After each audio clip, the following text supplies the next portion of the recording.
Moving further to application of moment of inertia. ठीक है, तो पहला एप्लीकेशन क्या रहेगा?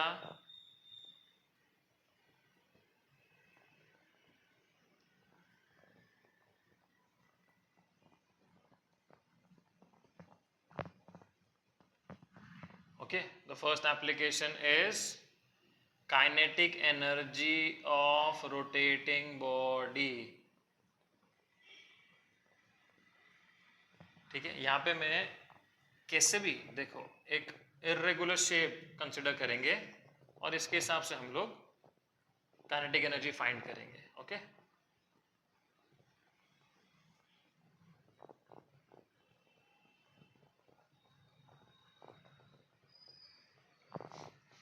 ये एक्सेस है एनीवे समवेयर अराउंड हियर।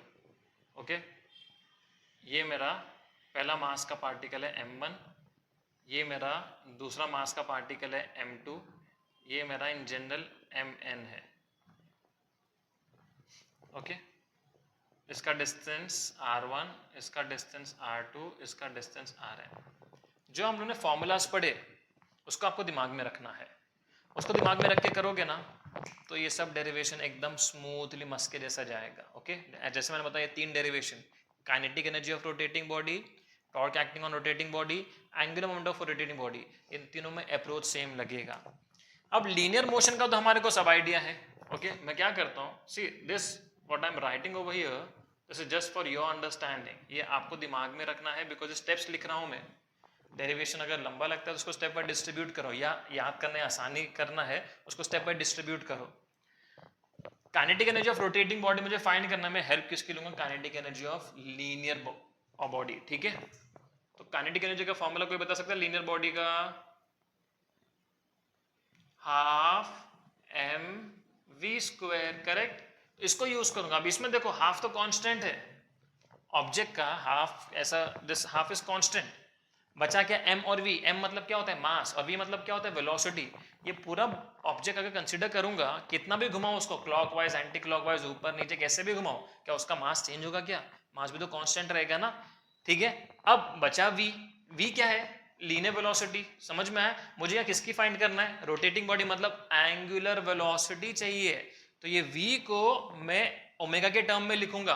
अब डायरेक्टली v की जगह ओमेगा नहीं लिखूंगा, वहां पे एक फॉर्मूला है जो मैंने बता चुका हूं आप लोग को। तो ये हमारा फर्स्ट स्टेप हो जाएगा जहां पे v जो वेरी हो रहा है उसका फॉर्मूला लूंगा, v equals to r omega, वो पुट करूंगा यहाँ पे v की जगह पे, और फिर इन सब को जब ऐड करूंगा तब जाके मुझे kinetic energy of rotating body मिलेगा, हाफ आई ओमेगा स्क्वायर। ये मुझे डिराइव करना है जो हमने वहां पे लिखे थे ना formula. Here I need to derive and these are the steps which I'll be using. First I'll be using v equals to r omega, उसको पुट करूँगा kinetic energy of linear motion के उसमें, और मुझे मिल जाएगा result kinetic energy of rotating body का। Okay, अब ये इसको जब घुमाऊंगा ना, सपोज करो ये तरफ घुमा रहा। ओके, अब जब ये घूमेगा ना तो इसकी अगर मुझे लीनियर वेलोसिटी चेक करनी है, जो चीज़ घूमती है क्या उसकी लीनियर वेलोसिटी होती है नहीं होती है? जो चीज़ घूमती है सर्कुलर मैनर में घूमती है, रोटेशन करती है, क्या उसका लीनियर वेलोसिटी होता है? लीनियर वेलोसिटी क्या है? सब सोचते हैं कि लीनियर वेलोसिटी ऐसी चीज़ है जो ऑब्जेक्ट जब सीधा मूव होगा, स्ट्रेट लाइन मूव होगा तो ही डेवलप होगी। नो, लीनियर वेलोसिटी आपकी एक बॉडी जब सर्कुलर मोशन परफॉर्म करे ना उसमें भी रहती है, बस कैसे एक्ट होती है? टैंजेंशियली एक्ट होती है। तो ये जाएगा लीनियर वेलोसिटी v1, ये जाएगा लीनियर वेलोसिटी v2, और ये जाएगा लीनियर वेलोसिटी vn। यहाँ पे एक स्टेटमेंट लिखना है आपको, consider an object made up of n number of particles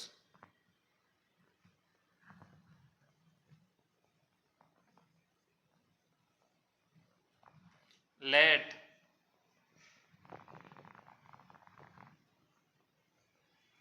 m1 comma m2 comma dot dot dot mn be the mass of each particle,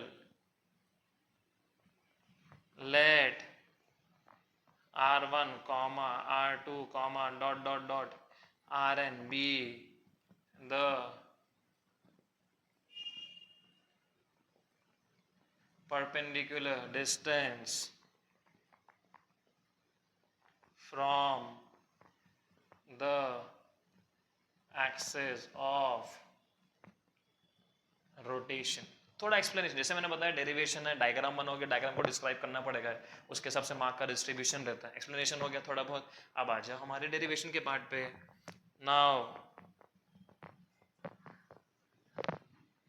the linear velocity of the particles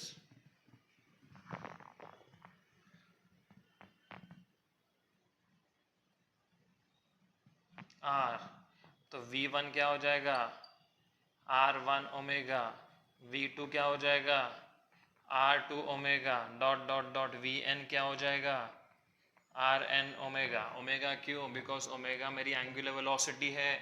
जब object घूमेगा ना, इसकी angular velocity fix रहेगी, linear velocity fix नहीं रहेगी. Linear velocity itself is vector quantity, जो हर मैं बता चुका हूँ सर्कुलर मोशन में ऑब्जेक्ट परफॉर्म करता है तो लीनियर वेलोसिटी कभी भी फिक्स नहीं होती, वेरी होती रहती है. तो ये लीनियर वेलोसिटी में v1 क्या है, ये मास की वेलोसिटी और उसका डिस्टेंस अलग है ना, ये r1 r2 rn, लेकिन ओमेगा सब में सेम रहेगा. हाँ, यहाँ पे लिखना पड़ेगा आपको स्टेप. here I'll write, ठीक है. Omega being angular velocity is constant. ठीक है, ये स्टेटमेंट ना प्लीज लास्ट में लिखिए. As I don't have space तो मैंने लिखा नहीं हूं, मुझे डेरिवेशन बाकी कंप्लीट करना है. ओके, अब ये डेरिवेशन का हिस्सा नहीं है तो प्लीज ये आपके सिर्फ उसके लिए. पहला पॉइंट हो गया. दूसरा पॉइंट क्या है, kinetic energy. Now the kinetic energy of individual particle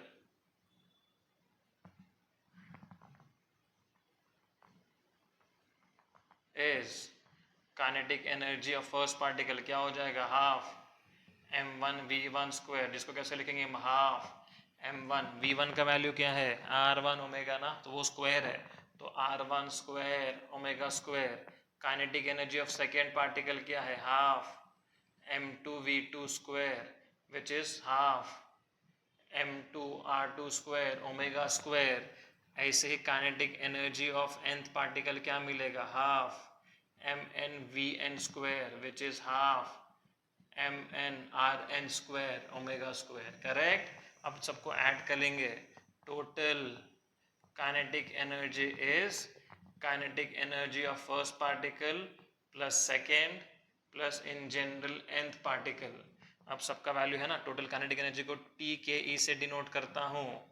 kinetic energy first particle क्या है, half m1 r1 square omega square plus half m2 r2 square omega square plus in general half mn rn square omega square. अब इसमें से अब ये जो total kinetic energy है वो बाय डिफॉल्ट मुझे kinetic energy of rotating body ही मिलेगी. तो हाफ कॉमन निकाल दिया, इवन ओमेगा स्क्वायर कॉमन आएगा. ब्रैकेट में क्या बचेगा, half m1 r1 square m2 r2 square plus in general mn rn square, और ओमेगा स्क्वायर भी बाहर आ गया. अभी ब्रैकेट टर्म क्या बनेगा, मोमेंट ऑफ इनर्शिया ना. कैसे लिखेंगे इसको, kinetic energy of rotating body is equals to half, this is written as summation of I equals to 1 to n mi ri square omega square. फिर क्या हो जाएगा, ठीक है, ये पूरा क्या बन जाएगा, I बन जाएगा. तो kinetic energy of rotating body कितना मिला मुझे, half I omega square. So this I have completed. तो ऐसे same similar sort of, same बोलना सही नहीं रहेगा, सिमिलर अप्रोच लगेगा एंगुलर मोमेंटम वाले में भी और टॉर्क वाले में भी. ओके,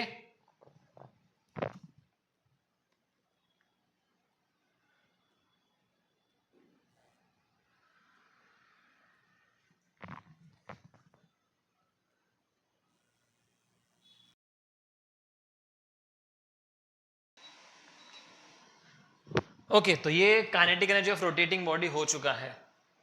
दूसरा जो है torque acting on rotating body. Okay,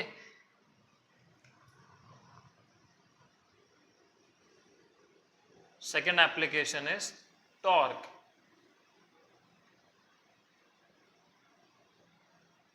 acting on rotating body. अब टॉर्क के लिए क्या करेंगे, टॉर्क का यहाँ पे आ जाओ, we can see the bifurcation how we need to proceed for the derivation. ठीक है, टॉर्क का फॉर्मूला, टॉर्क को किससे रिलेट करेंगे पहले ये सोचो, किससे रिलेट करेंगे, कम ऑन टॉर्क ये साइड था रोटेशनल मोशन में, उसके ये साइड क्या था, फोर्स, तो टॉर्क को हम लोग फोर्स के साथ रिलेट करेंगे। तो फोर्स का फॉर्मूला लिखूंगा, क्या है फोर्स का formula, mass into acceleration. Okay, then mass और एक्सेलरेशन में क्या चीज कांस्टेंट है, मास ना, ऑब्जेक्ट कितना भी रोटेट होगा तो मास थोड़ी चेंज होगा उसका, एक्सेलरेशन चेंज होगा। तो जैसे लीनियर वेलोसिटी और एंगुलर वेलोसिटी का रिलेशन है, वैसे लीनियर एक्सेलरेशन और एंगुलर एक्सेलरेशन का भी रिलेशन है, that is a equals r alpha. याद रखो v इक्वल्स आर ओमेगा था, linear part equals to r into angular part, ऐसा याद रखो, क्योंकि यहाँ पे एक्सेलरेशन है, so linear acceleration is equals to r into angular acceleration. यहाँ पे एक एडिशनल स्टेप आ जाएगा। ठीक है, अभी टॉर्क कैसे इंट्रोड्यूस करूंगा, सवाल ये आता है, टॉर्क और फोर्स का रिलेशन है, वहां पे kinetic energy in linear motion का, kinetic energy of rotation motion का ऐसे कोई रिलेशन नहीं है। ठीक है, इसलिए हमने सम अप कर दिया सब चीज को, यहाँ पे रिलेशन है। व्हाट इज टॉर्क, टॉर्क आप देखोगे ना by definition is perpendicular distance into force, या force into perpendicular distance, r is perpendicular distance, F cross r लिखो या आर क्रॉस एफ लिखो। ओके, और फिर अब सबको टोटल करूंगा तब जाके मुझे आई अल्फा मिलेगा। तो यहाँ पे 4 स्टेप्स हैं। डायग्राम में क्या मॉडिफिकेशंस करना, m तो m ही रहेगा, v की जगह यहाँ पे f1 आ जाएगा, यहाँ पे f2 आ जाएगा। ठीक है, आप a भी लिख सकते हो, और यहाँ पे fn आ जाएगा, r तो r ही रहेगा। ओके, अब यहाँ पे क्या आएगा, अल्फा आएगा। So this whole thing will be same. यहाँ पे अल्फा जो है is angular acceleration which is constant. Okay, मेहनत करो, लिखना स्टार्ट करो, एवरीथिंग विल रिमेन सेम। बस यहाँ पे विल स्टार्ट विद a, तो a1 equals to r1 alpha, a2 equals to r2 alpha, वैसे an equals to rn alpha, correct. Then क्या क्या चेंजेस रहेंगे, जिसको आता है वो प्रोसीड करो, ये पूरा चेंज करना पड़ेगा।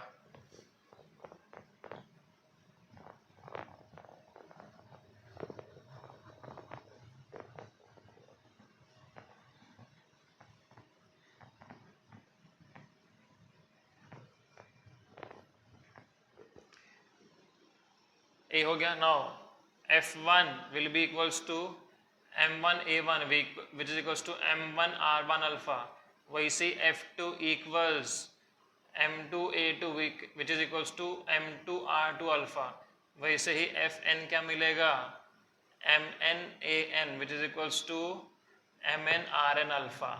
ओके, अब टोटल टॉर्क, यहाँ पे स्टेटमेंट प्लीज लिखना भूलना नहीं आप, the forces of individual particle is, okay, torque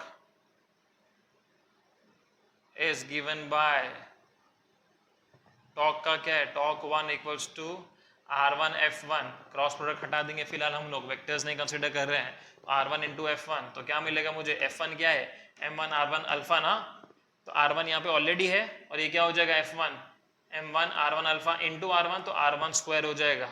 वैसे टॉक 2 क्या हो जाएगा, r2 f2 which is equals to m2 r2 square alpha, वैसे टॉक n क्या हो जाएगा, mn rn which is equals to mn rn square alpha. Okay, अब total talk,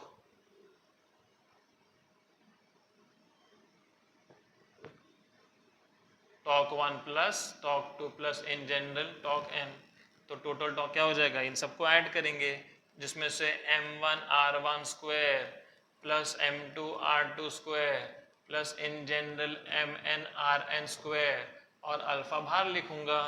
alpha क्यों बाहर लिखूंगा, बिकॉज, क्यों बाहर लिखेंगे अल्फा को, बिकॉज अल्फा कांस्टेंट है सब में, इसके लिए। ओके, तो अब ये पूरा ब्रैकेट टर्म क्या बन जाएगा, summation of i equals 1 to n mi ri square into alpha, so this will give me I alpha, hence proved.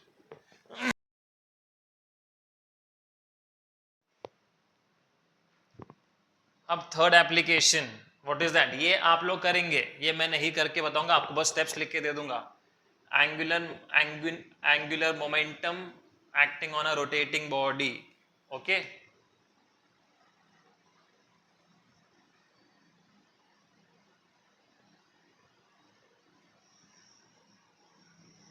angular momentum acting on a rotating body. This is the third application. ये सब same रहेगा, बस क्या हो जाएगा, अभी steps लिख लेते हैं पहला. इसमें भी कहीं ना कहीं 4 स्टेप्स रहेंगे. जैसे टॉर्क और फोर्स का रिलेशन है, वैसे लीनियर मोमेंटम और एंगुलर मोमेंटम का भी रिलेशन है.